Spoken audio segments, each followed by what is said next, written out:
Hello, good evening students. Today's transcription number back of 217 on the speed of 100 words per minute. Start. Of course, this knowledge is becoming fairly widespread in the country now, but in spite of that, there are areas in the country where anything which is done to spread such knowledge could be valuable. Then the reading room with scientific literature is there. As yet, these rooms are not very well equipped because we have just begun. But there is not enough literature in the Indian languages to be of service to the villagers, and the various items of literature in English or in any other language which the villager does not know would not be of great use to him. The Science Museum has a dual purpose. On the one hand, of making the people in the locality aware of what are the scientific potentialities of the various objects of interest from the scientific or other points of view for those particular localities, but there is also the other purpose that through those science museums a spirit of inquiry is inculcated in the young men. They make these collections and bring them to the museums, with the result that the museums are today the centers where cooperation in the building up of the museum gives both a sense of participation and also some preliminary training in the scientific methods of collection.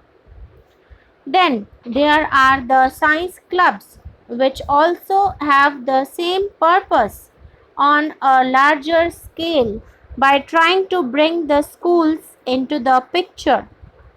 The teachers and the pupils of the schools would be the nucleus of the science clubs, and through them, gradually, scientific knowledge and scientific attitude would percolate among the older generation.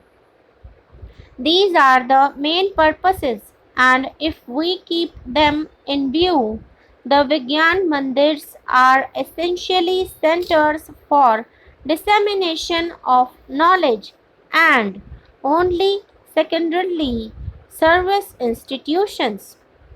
We have actually decided that whenever any health clinic is established or any soil analysis station is established by the ministry concerned, the Vigyan Mandirs will no longer perform these services but refer the people to the more developed institutions run by the respective ministries.